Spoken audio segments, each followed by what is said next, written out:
Oh, hello. My name is Brian Domlin, and I've been training for the JDRF Ride to Cure Type 1 Diabetes in Saratoga Springs, New York in September of this year. Unfortunately, that ride was canceled due to the coronavirus pandemic, but we're still going strong, raising awareness for what the JDRF needs to defeat Type 1 diabetes. If you're not familiar with the JDRF, or Juvenile Diabetes Research Foundation, let me start by saying that through family and friends, I found that the JDRF offers a whole host of information, research, meetings, support, and opportunities to help not just those with type 1 diabetes, but their families and caregivers as well. All this and more can be found at their website, www.jdrf.org. So let me tell you a little bit about myself and why I'm supporting the JDRF. Growing up, a close cousin of mine was diagnosed with type 1 diabetes, and back then it really wasn't talked about amongst us kids. I remember being at a party, and at one point we lost him. Where did he go?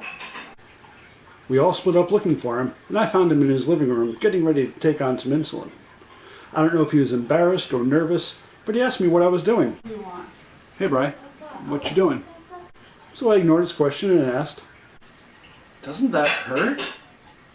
And he said, "Yeah, but I have to do this for the rest of my life."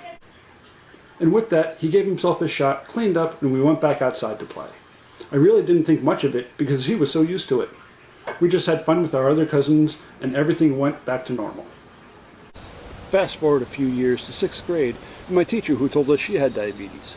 We all asked questions. Most of us were way off in our understanding. I heard you can get it by sharing a cookie with someone. Is that true? She gave us a good explanation of what it is, and that you don't get it from someone or from eating a bad diet, but that her body wasn't working like it should, and she has to take medicine every day to keep herself healthy.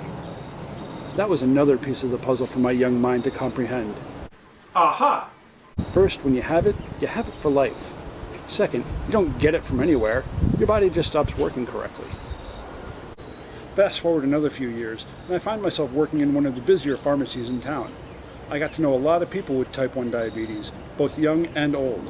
I slowly come to find that their pancreas can't produce enough insulin, or produce too much, and that they have to watch their blood sugar and what they eat so they keep their glucose levels in control. A few more years later, as a volunteer EMT, I got to witness firsthand what happens when things don't go quite right and levels go too high or too low. Puzzle piece 3. Having some other friends with type 1 diabetes and being able to research a little more about it kind of opened my eyes what it all meant to have this disease, but not really the struggle that they go through. So once my nephew Super Zach was diagnosed with it, I got to witness what it was that everyone else I knew had gone through at some point in their lives. The highs and the lows, both figuratively and literally. The uncertainty of what to do, the stress of learning to live with this disease, it all became clear. And I understood why I had to do this. Super Zach has a chance that neither my cousin, my teacher, nor any of my friends have ever had. A look ahead at a life without type 1 diabetes. With your help, we can give that to him and to all the other kids that suffer with this disease. JDRF has already seen many breakthroughs in research that gets us closer to a cure. And with the funding threatened by our current situation, your help is needed now more than ever. Please consider donating to my ride. Zach's future is riding on it. We can't make it to the finish line without you. Good one. Riding on it.